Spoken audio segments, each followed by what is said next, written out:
Alumnos de cuarto de secundaria, bienvenidos al inicio del cuarto bimestre en el área de Ciencias Sociales.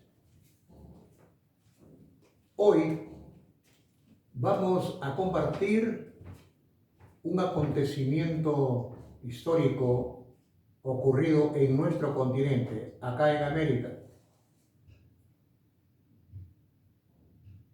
llamado la Revolución Mexicana.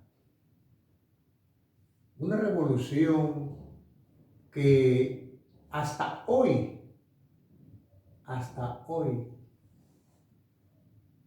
tiene sus consecuencias.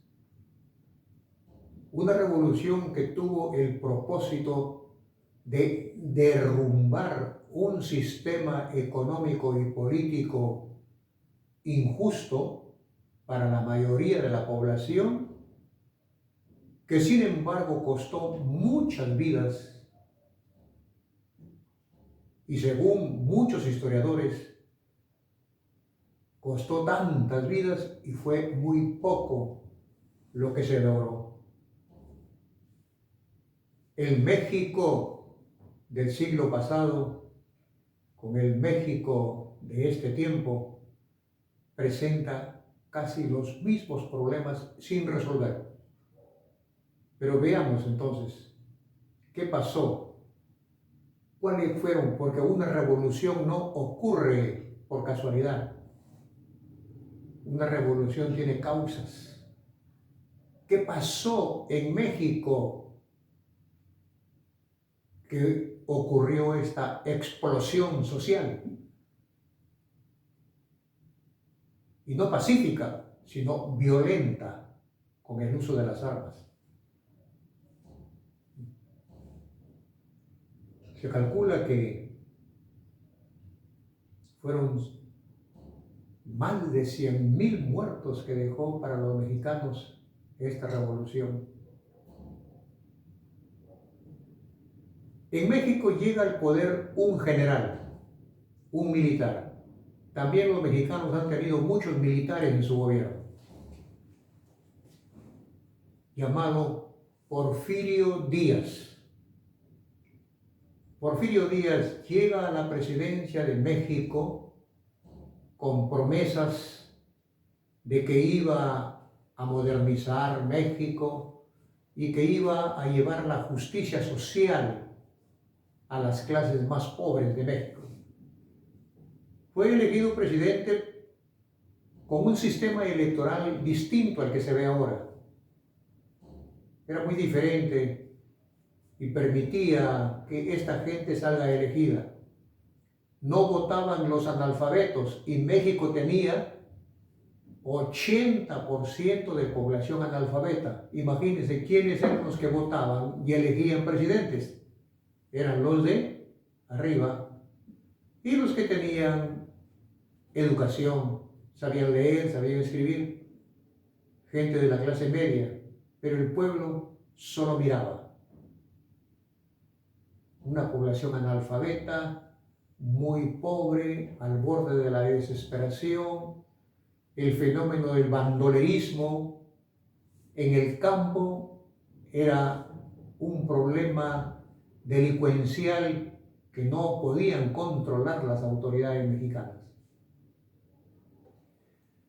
Este señor Porfirio Díaz llega a la presidencia el año 1877, en el siglo XIX, y se queda gobernando México más de 30 años, casi 32 años. ¿Cómo fue posible que un hombre gobierne un pueblo tantos años y que un pueblo lo soporte? ¿Qué tan bueno es? Bueno, hay que reconocer que Porfirio Díaz logró la modernización de México.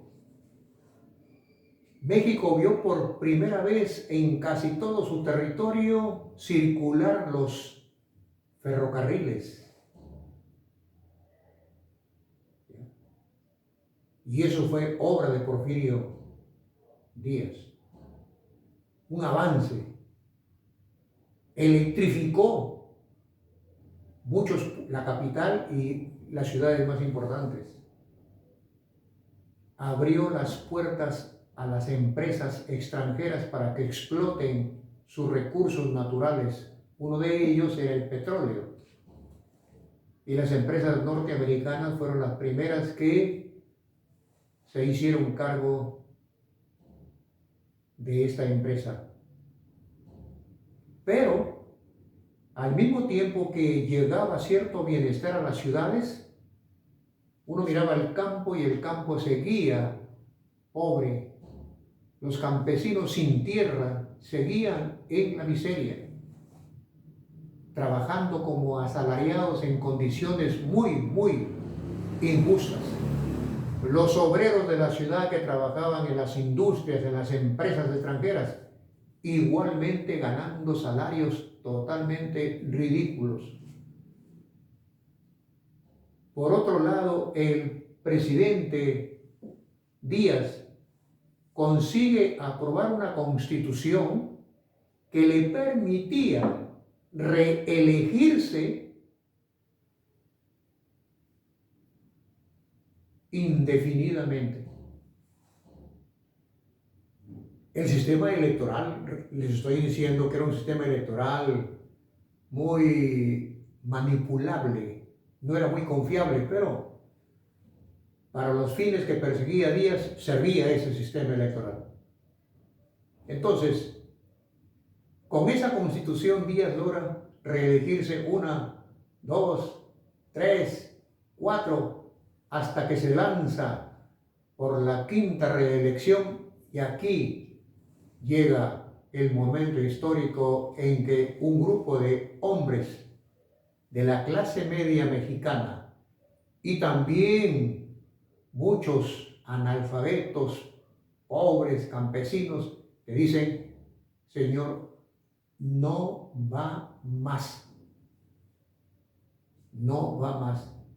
Esa ruptura de no va más a un hombre que ha sido prácticamente un dictador, violó los derechos humanos, encarceló a sus opositores políticos. Era bien visto en el extranjero, pero en su país, en su propio pueblo, el pueblo mexicano, ya no lo soportaba. Entonces, hay voces de mexicanos, muchos de ellos gente intelectualmente bien preparada, profesionales, que se pusieron al frente de la lucha armada para derrumbar el gobierno de Porfirio Díaz.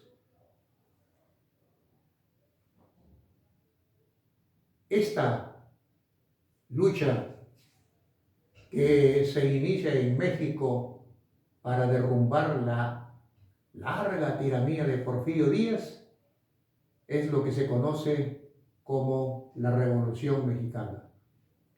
Una revolución que buscaba como objetivos, en primer lugar, reconocer los derechos de todos los mexicanos, de los que vivían en la ciudad y de los que vivían en el campo. Devolverle las tierras a los campesinos que les habían sido arrebatadas con un montón de triquiñuelas. La mayoría de campesinos en México no eran dueños de nada. Y muchos, para sobrevivir, se dedicaron al bandolerismo. También la revolución clamaba, pedía que no hubiera más reelección presidencial en México, que funcionara la democracia, la renovación periódica en los cargos. Y también pedían que la modernización llegue al campo, llegue a todas las ciudades. Porque México presentaba como joya preciosa a México Distrito Federal, o sea, la capital, pero el resto del país, las diferencias eran abismales. El atraso del campo era terrible. Todo ese descontento político por las condiciones sociales y económicas tenía algún día que explotar, como en efecto explotó, pero de una manera terrible, violenta, que durante muchos años le causó bastante sufrimiento al pueblo mexicano.